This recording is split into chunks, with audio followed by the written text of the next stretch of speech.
Welcome back to All Things Acura. This is Matt. This is Justin.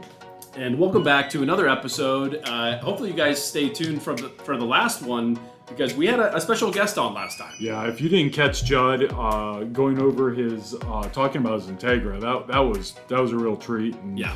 So thankful that Judd spent the time to come in and talk about his car. Would love to give you information and let you hear from people that actually own the product. Yeah. I mean, I think that's really a cool idea, and hopefully you guys like it. If you haven't seen it, we'll put a link somewhere. Up I don't know somewhere. Where you're putting it. We'll put a link to that video, and maybe at the end of this video, we'll throw one in. If you didn't catch it, but Judd talks about, he drives a lot of miles, so he racked up, 2,700 plus miles on that car. Which is crazy. I thought about that after. I was like, man, you're driving everywhere. And so, yeah. I mean, he commutes quite a ways, so that's a big difference. But it was nice to have like that many miles under his belt. And we know how hard it is, like to coming from a camera, or whatever. So we appreciate, Judd, if you're watching, thank you for coming in. We appreciate that a lot. Lots of great information. I mean, we talked for a while. I think it was like almost an hour. Or so. Yeah, that was. If you were listening to it or just like had it playing in the background, that was some really good stuff from him. And we hope to do that more. We have another gentleman that. Yeah, we have a gentleman that has an MDX Type S that got actually our first one MDX Type S. And interesting enough, and we'll give you a little precursor, and we'll still have to put it all together, but maybe this will help us motivate us. Is he literally drove cross country with the car. He put 10,000 miles on it. Yeah.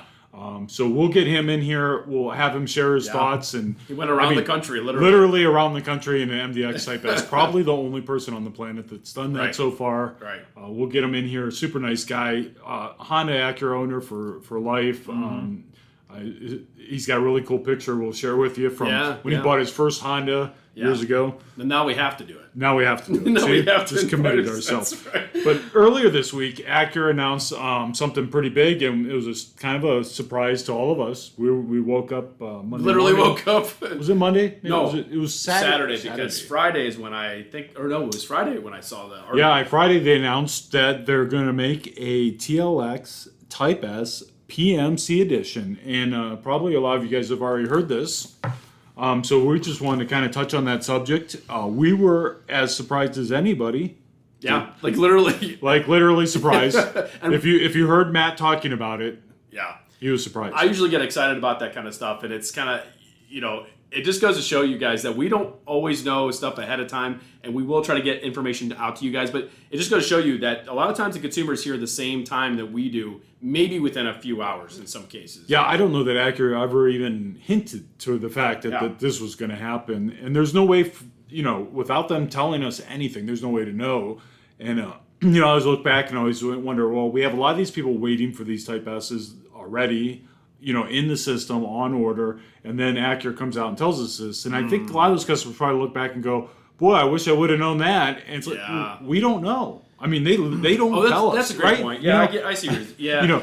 From a consumer, you're probably saying, well, don't you guys know that? Yeah. No. That's a great point. And this goes, for years, when manufacturers come out with a new model, like, we don't necessarily always know when they're going to be like redesigning something or what the plan is. But yeah, it just goes to show you that could be within like a 24-hour time period that we learned something, as kind of big as this is. I don't want to blow it up too much because, we never saw an RDX PMC. So we have a little bit of not ill will toward the PMC editions of our car, or just we wish we had more opportunities with them. Yeah. So. And I think that's, so to bring that to light is a lot of question. A PMC is just a limited run, and what we mean by PMC, it's the Performance Manufacturing Center in Raymond, Ohio. They build these cars hand built, each one, and built at the same plant or factory, warehouse, whatever you want to call it, manufacturing center that they build the NSX, and it's very limited quantity. They can only build so many. They're doing it by hand, and they have a small team of people, and so the numbers have always been in the 300s. The NSX was 300. And worldwide it was 300. That's right. Yeah, that's true. 250 for the United States. MDX was 330. The last two PMC RDXs were 360. We expect this to be in that 300 range as well. So it's going to be a very limited run. And they haven't given us much information other than what you guys probably already know. Yeah, and it's funny because I was kind of thinking about this. We only have the one version of the TLX PMC. There was I don't remember what year it was. Was it 2020? or was it? Yeah, it had to be. It was 2020. It was 2020. Yeah. They had the TLX PMC, and then they had the RDX PMC. And the TLX PMC, just to kind of let you guys know, that was I forget the name of the color red now, but it was a beautiful bright red. Valencia red. Valencia red pearl, that's right, because that was the NSX color back then. They had that, and then they had the RDX in the 2019 or 2020 version of the RDX, and it was the orange, the thermal orange. It was 21. And then we never saw the blue one. Right. So that was the Long Beach blue RDX. And so that's one of the colors that they're picking up for this. They're going to have 3 color options, which is interesting, especially with such a limited quantity of vehicle. The Long Beach blue pearl, easy for me to say. Yep. Long Beach blue pearl with the orchid interior will be one of the color choices. And then and these are all NSX colors. The R130 White, which is that just a regular white? It's like a flat white. Yeah, flat white. It's just a gloss kind of white paint. I always thought it was kind of neat. It looks really sporty, and we haven't seen it on every NSX that we've had has been the casino white pearl, not the 130R. But and then finally there's the Curva red. Now the reason I was talking about the colors earlier is because it makes me wonder: are they going to maybe do more because they are doing 3 colors? That could be that. I mean, hopefully that's the case. I think not only is it a surprise to us, I think there's a little bit of I don't know if you want to say frustration in the tone of our voice because they can't build the ones that are in the system now. We've struggled to get TLX Type S's, and then you come out with and maybe that's their thinking. Maybe this is just another place they can build more, right? I don't know what the theory is there, but and the other side of that too is, like I said, we never did see a PMC RDX of the second one, right, the Long Beach blue one, and so. We don't know how that worked. We don't know if all the dealers in California or wherever they were said, "Hey, we want all these," or how that exactly went down. But to Matt's point, there's 280 Acura dealers across the country. So if you do the quick math, it's one essentially per dealer, right. 1.25 or whatever it is. So we're lucky in a couple of other models. I know the MDX, we got a couple of them. Yeah. The RDX. Before we only saw one, we might have saw 2. Yeah, we did get TLXs. two MDXs. So it's very limited quantities at the best. Yep. Yeah, so we're hoping. I do hope it's a little bit more because I think it is going to be a neat car. But it's a great point. When you have a bunch of cars that need built, like for people who have cars that are on order, not even necessarily Type S, TLXs, but all the other different versions of TLX or even the other cars. You kind of. I know these aren't built in the same factory, but. You almost want some of that attention pushed toward those other cars and maybe save this for a time when... another time. And I think, a lot of the manufacturers are struggling to, create awareness even though they can't, produce much. And I think these are ways they're doing that. But it's almost, like I said, it's a little frustrating because, we have products that people want and that are in the system and people have put their money down for.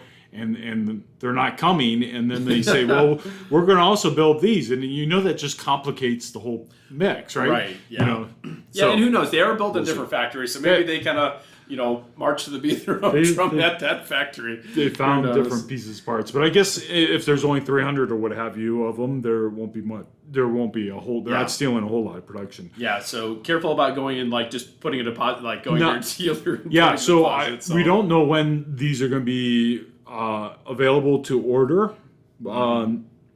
That's up in the air, and we don't know when they're going to start production. They just said later this year. So if you're interested in one, I get to your dealer, try to be first in line. Again, every dealer probably will only have 1 or 2 slots that he can even fill. Get to your dealer quick. There's no time frame. They didn't tell us about any time frame, so it's really hard to say, when. Oh, yeah, for sure. And, it obviously I was actually a little surprised, as we're kind of talking about that. I was surprised they didn't kind of give us either A, how many they're going to build, and B, like a timeline, because obviously, they put it on their social media and it's on the internet right now. Well, I think this is a little NSX lesson because I think they learned from the NSX. I hope they learned from the Acura. If you're listening, you learned from the NSX that there was much more demand for the last generation or last run of a Type S in the NSX, right? They didn't give anybody any announcement. They just came out and said, here it is. And by the way, we're only doing 250 of these. Right. First come, first serve. And, right. Oh, it's a Type S, and it's the last right, one. and it's the last one. So they didn't, and they limited themselves, thinking, well, we want to make this a limited edition. And there was a lot of people left at the curb saying, wait, I wanted one of these cars. Yeah. You know, why didn't you tell us before that you were going to stop this, right?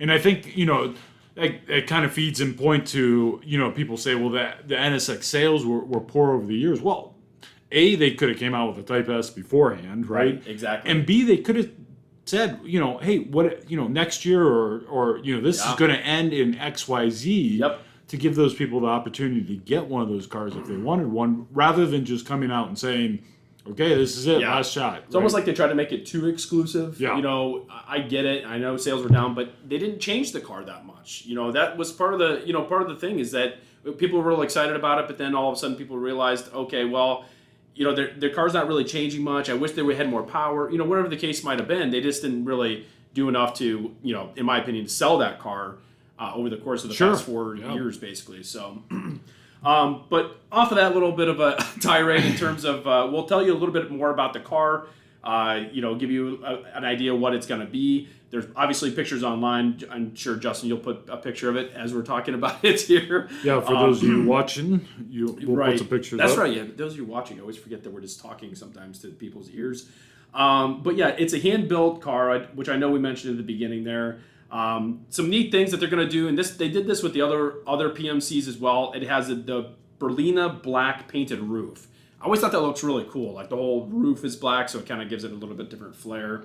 And then the black chrome. Black chrome quad exhaust finisher. So things like that. I know that we've talked about that on the current Type S, that it needed stuff like that. Yeah, and they really have paid attention to the details on this one. I think they listened. I think to what a lot of people said. Well, I would like that if it had this on a Type S, and I think that's what they kind of went down the list. And they went, you know, well, on the black painted roof, check. You know, gloss black badging, check. Right. You know, the carbon fiber deck lid spoiler, check. Carbon fiber rear diffuser.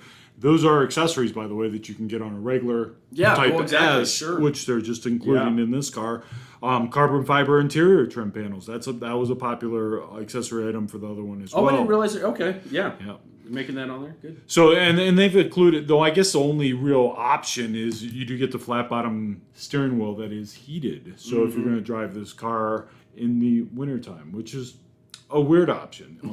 Right, that's fine. Exactly. And then one of my favorite things is the copper. How are they stating that? They're copper Y-spoke wheels. Copper Y-spoke. Lightweight copper Y-spoke. Okay, so just call them copper. I didn't know if they said copper painted or whatever, but they look kind of neat. They do. I was skeptical when I read the press release, and now when I see a picture of it, I said, well, geez, those look pretty good. Yeah, it looks cool. I'm a fan of a WRX with the gold wheels. I know I'm going to beat up for that, but yeah, I think that looks cool. It sets it apart a little bit. It does, and I think that will probably be that in the price. Mm-hmm. We haven't hit the price subject, but that in the price will probably kind of sway people one way or another, because this is the only wheel offered for that car. It comes one way. True, yeah. So if you don't like that look, it's going to eliminate that car real fast. Not to mention, this is guaranteed to cost more. It's guaranteed. It's guaranteed. So if there's one guarantee, it will cost more. It will, yeah. And, you know, I don't know. We speculated a little bit earlier. Obviously, like the most expensive Type S TLX right now is about $55,000, almost $56,000. So it's going to be more, probably upwards of $60,000. So, yeah. Yeah, I will. Thank you. Thank you. Interesting, they've added a lot of those accessory items, so you start adding just the accessory items alone, and you rack up that price real fast. That's true. And then those, lightweight copper wheels, which there's a performance probably piece to that too. I'm sure those wheels aren't cheap. And then hand built, the unique paint. I was gonna say the paint. I almost forgot. Yeah, and then keep in mind, this is the hidden nobody really thinks about or talks about. Is these are hand delivered. I think all cars are kind of hand delivered, but they put them on a special carrier, which means that instead of the regular $1,100 or so freight or shipping, it's going to be probably around $2,000. Yeah, I didn't think about that because they put them either. enclosed carrier Yeah. to protect the paint with the cover, and that adds to the price too. So quickly, it's $3,000, $4,000, $5,000 at least. At least. At least. It's gonna be over 60 for sure, and it wouldn't surprise me. Well, it doesn't matter. We'll speculate all day long. I don't want to get into that because then we're gonna have people saying, they said it was gonna be like 59. Who knows? But we don't know. We'll get that information. Yeah, they could keep it at 59.9 plus destination, which will put you at about 62. So I have a feeling that's what it might be. Yeah, but it looks great. I like everything that. I mean, if you went down the list and said, what would you like that car to look like? I think they did an awesome job with all that. I think it'll look great. Definitely, in the future, if I said I wanted one of those, I think that one of these would really be a cool car to have. Yeah, absolutely. So. And the three colors again are the Curva Red with. And I think these are exclusive, meaning they only come paired this way, right? So the Curva Red with the ebony interior, which is the black interior, the 130R White, which is a non-metallic white paint with red interior, and then the Long Beach Blue with orchid interior. So those are the three options that you can get. And one of my other favorite things is that little placard they put inside the car. Yeah, designates with number. The serial number. Yep. I think that's kind of a really neat touch. Obviously, it shows that what you have is special in its own way and unique. So, and I think on this one, it's going to mean a little bit more than it has on the last ones. Being that it's a Type S, and the Type S is already a limited kind of a limited car as it is, right. And then you make a limited of a limited. Yeah, that's kind of what it is. Yeah. Versus, and nothing against the PMC RDX or the MDX, and the RDX had something going for it because at the time it came out, it was an advanced A spec, which you couldn't get. Right. Now you can, and so you got a little bit more on that car. But this one's going to, I think, be that much more. Right. I think so too. Yeah, the fact that it's a performance. I'm kind of glad they went with the Type S instead of just like a TLX PMC. Maybe they felt they had to do that. I'm glad that they did that. So. And I know the first thing people are going to say, and this will be the first comment, is they wish it would have more power.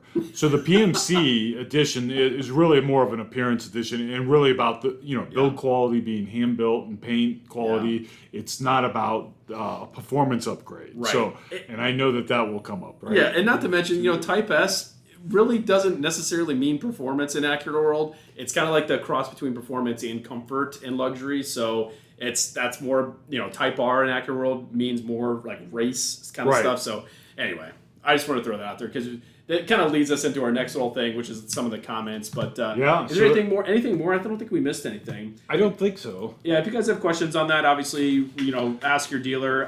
They're not going to know anything more than we do. This is. Yeah, literally the press release that was released, and that most of them, channels that you might already listen to, or the other media, Motor Trend, and all the other places out there have already released this information, and it is really all everybody knows is what's on this press release.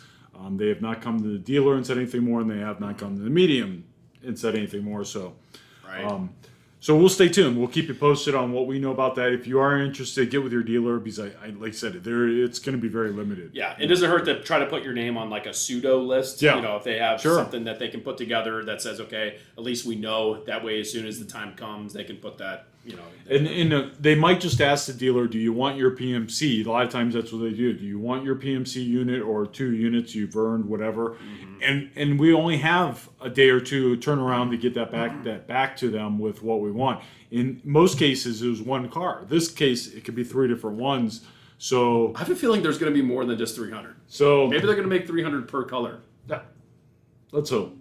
That seems like a lot, though. Yeah, that's a lot of hand-built cars. So anyway, just wanted to kind of get back to some of the comments real quick. Yeah, so the top one on the MDX, when we came out with the MDX pricing, and I talked about that a little bit, it said the MDX Type S needs more power. Boy, Ryan, you probably aren't the first guy to say that, or won't be the last guy to say that. And looking back, if I when it came out, I would have said, yeah, they probably could have made it with more power. Yeah. Obviously, they could have. Right. Again, Acura, Honda, they're conservative. They want it to be an everyday vehicle, so they tried to balance what they felt was nice amount of power. Again, to Matt's point, it's not a racing version of an SUV. Yeah, right. It's just a sportier, an everyday driver SUV, and I think they did a good job with that. Now that gas prices have doubled, almost, whatever, since they came out with the car, I think they probably did the right thing. Yeah. If you put 400, 450, which it could, absolutely easily that done. car could get it. It can get it. All of a sudden, now you're in the class with every other car that people wish that, when they fill up, hundreds of dollars a week, wish they might not need that, right? Yeah, exactly. I don't know. So you can go a lot of different ways on that. That's the endless argument. Yep. So not that we want to argue it. We could go. Yeah, you can go both ways. It's up to it's always nice to have more power, but who knows? Yeah. And then let's see here. Oh, wanted to bring up the reservation. Yeah, Craig. Integra. Yeah, Craig with the. I still don't understand the reservation Integra game. I think he called it a game, right? Yeah, it was cut off there. That's kind of an interesting one. So so he says, I did reserve one in April, yet my dealership that they pointed him to, I guess you select your dealership based on your zip code, said they don't even have a manufacturer date yet, so the reservation seems to be a scam.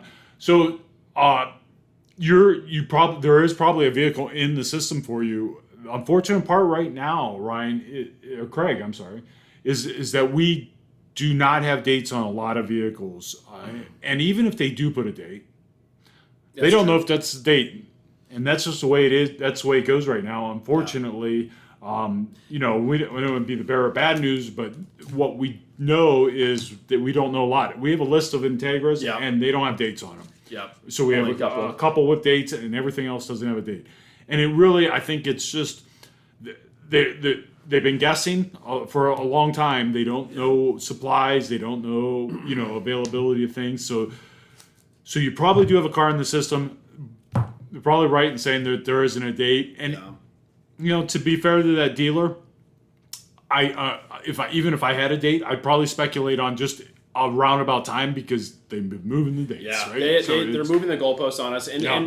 And if you're not familiar with Honda or Acura, we actually had an email go out from one of our other GMs here from the Honda store saying, we don't put orders in per se.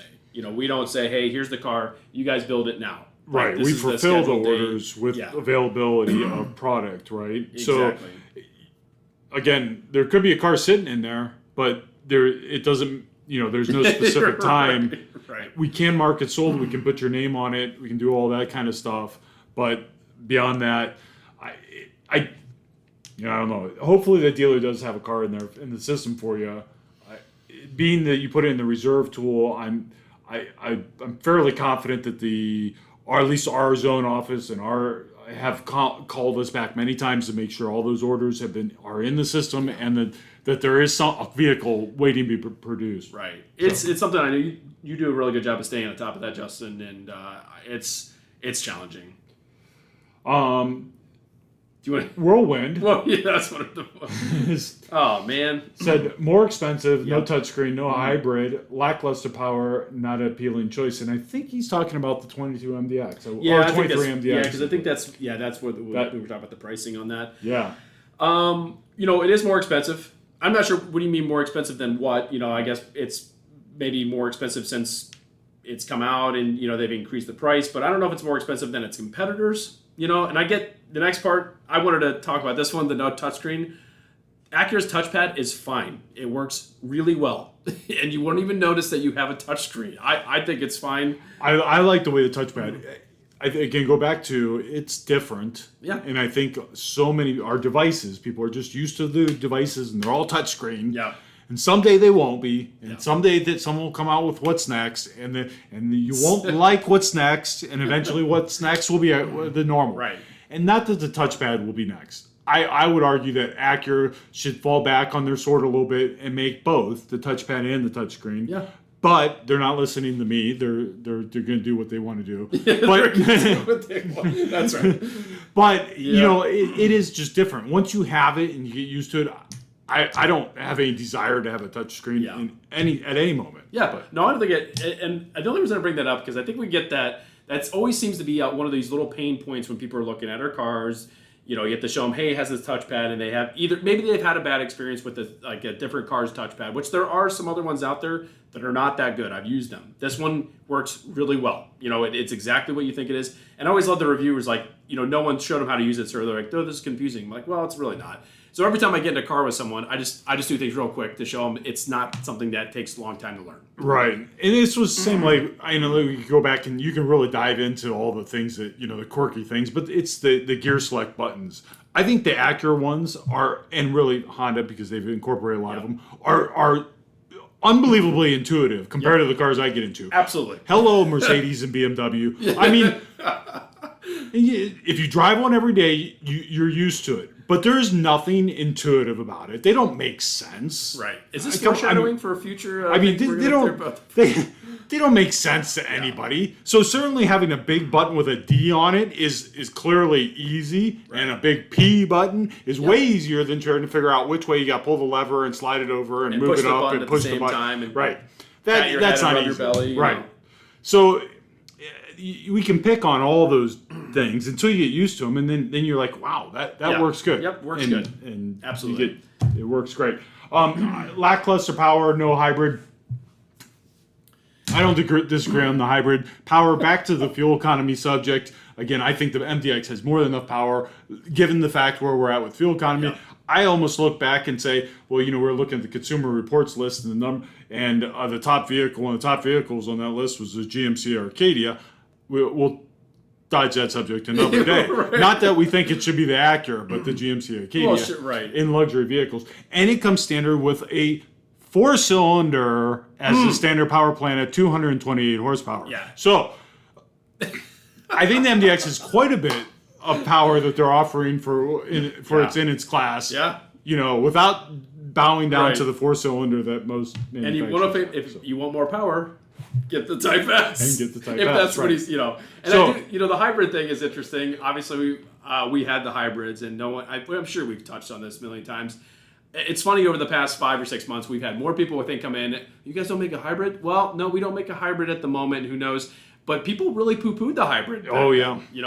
17 is when they came out with it. 18, and then all of a sudden, I don't know if they existed. Goes to show you how timing it means more than the product. Right. And the NSX isn't a whole lot different. And the world's coming out with vehicles like the NSX now, right? Yeah. And they're not only are they accepted, they're like, rolling out the red carpet for these vehicles. Right. And when the NSX came out, I don't understand what this is. Yeah. Why would they do such a thing? So it's funny how time changes perceptions and realities. And so, at the end of the day, people are still buying the car. I think he wants an electric vehicle, though. He wants a hybrid, and he wants more power. So don't worry, they're coming fast. So and then what did that last one? The last one said RK said the dealer told us we could order our MDX A-Spec mid-July. Said delivery would be September, October.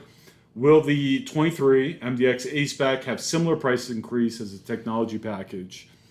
And the answer is yes to that. So I think it was about $1,100 is what $1,150 or $1,050 price increase. That was across the lineup, other than Type S models, which I think had a $600 price increase. Right. So it wasn't too bad.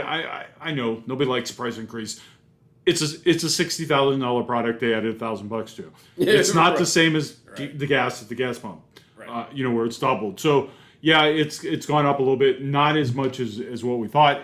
Keep in mind, though, you also are getting 2 years of maintenance included in that, which you didn't get on the 22 model, and the Acura Link. 3 years. 3 which years. It's $110 a year. So you could add that up and say, okay, that pretty much makes up the cost. Right. So they're almost covering it. They're trying to provide some value in the fact that their price increase comes every year, whether inflation is here or not. Halfway through the year, right? We don't know. So now they're giving you something for it. So that's where it's at. So I don't think it went up that much. Hopefully that made sense across the lineup. And the last one, Alan said, Integra seems to be appealing, looking for a nice compact car with good fuel economy to supplement the other vehicle they have at home, which is a 3-row SUV. Don't really want to pay $30,000 for a Civic. And so they were looking for something practical, stylish. Yeah. And then they asked how the noise was. Oh, yeah. We need to get one of those, I don't know what they're called. but they measure the decibels. Decibels, yes. Is it called a decimeter? I don't know. Whatever it's called.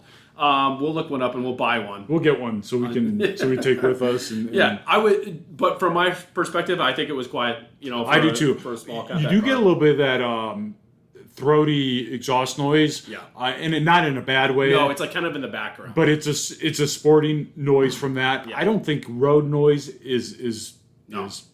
I think it's quieter than most out there. For sure. Absolutely quieter than the Honda products. It's absolutely quieter than your Hyundai. That you might compare in that same price range. For sure. So if that's what's on your list is cars in that price range, it's quieter. Yep. If you're going to say, well, I'm comparing it to the Mercedes XYZ or the BMW, they might not be quieter. I'm probably going to guess you're going to spend more or get to get the same car for the quietness, same features and everything. Yeah, and I drive one. I don't think you're going to be disappointed. A lot of people get hung up on that quietness, and these cars are quiet enough. Matter of fact, there was a time, and I'm not going to get off this rant because we'll spend some time ranting. There was a time when the 2004 Acura TL came out, and it was a noticeably different, much quieter than the previous generation TL, to the point where I almost cracked the window because. If an ambulance was behind me, I can barely hear it. I mean, it was like they got it quiet. I almost feel that you get to this isolation point where it's overkill. Like I want a little feedback, right? Yeah, absolutely, because then it feels. That's one thing I don't like about electric cars. You don't have as much of that in touch with your carness. I mean, and that's so. Yeah, you're absolutely right. I don't want it super quiet. Obviously, most cars are pretty quiet. So and you're turning up the radio. You're listening to tunes. They have 16, 17, whatever speaker ELS surround sound systems that are phenomenal. And just you're drowning out whatever noise would be out there anyways. Yeah. So I mean, the quietness is almost irrelative. I don't know anybody that sits in their car dead quiet, radio off, listening. How well they can hear the other person. I will say some of the other manufacturers that we've driven and we've seen are horrendous when it comes to noise. Oh, yeah. And so it's funny that we compare the Acura and say, well, it might not be that quiet. Have you driven some of the other cars on the market? Because they sound like someone's beating a drum in your trunk, right? It's crazy. And a lot of times, I mean, the RDX is a good example of this simply because the RDX, it has a little bit of that 30 noise when you step on the gas, when you accelerate. But normal driving and coasting, it's quiet, So I don't know. So in all, I'm laughing because we have a family member that has a Subaru Outback, and it sounds like that car sounds like the metallic noise it makes and everything when you're going down the street is deafening. And then someone says to us, "Well, I'm just not sure yours is quiet enough." I'm like. You just haven't driven anything else. Your comparison point is horrible, right? Yeah, it's all relative, but yeah. Again, everyone, thank you for listening, for watching, for wherever you're consuming this media. I still need to get on the Amazon. We gotta get that rolling on Amazon. Check out some of the other ones. Obviously, Judd last week. Again, thank you so much. Check that one out. Awesome. It was like an hour long, but appreciate everyone who's watching it. And again, Judd, thank you so much. Make sure to like. Subscribe, anything like that. We appreciate all that feedback. We're almost at 1,000 subscribers. Yeah, we're climbing our way up there. Please keep the comments coming. If there's things that you want to know or things that we might be able to help answer that maybe your dealer's not answering for you, just curious about with along the Acura lineup. That's kind of what we try to do when we go through some of the comments. Trying to answer the specific questions. Obviously, there's always things that people have, with likes and dislikes about the cars, but we'd really like to help in any way we can, so please leave that stuff in there. Yeah, and it helps drive what we try to talk about, because right now, we're like, actually, this was nice that this came out, because there hasn't been a lot of new stuff coming out, or obviously we don't have a lot of cars here, but everyone hang tight in there. If you have an Akron order, just get with your dealer, make sure that you're getting all the information that you need. To them, and best of luck out there, and thank you so much for listening and or watching. We'll see you soon. Have a good night. Thanks again.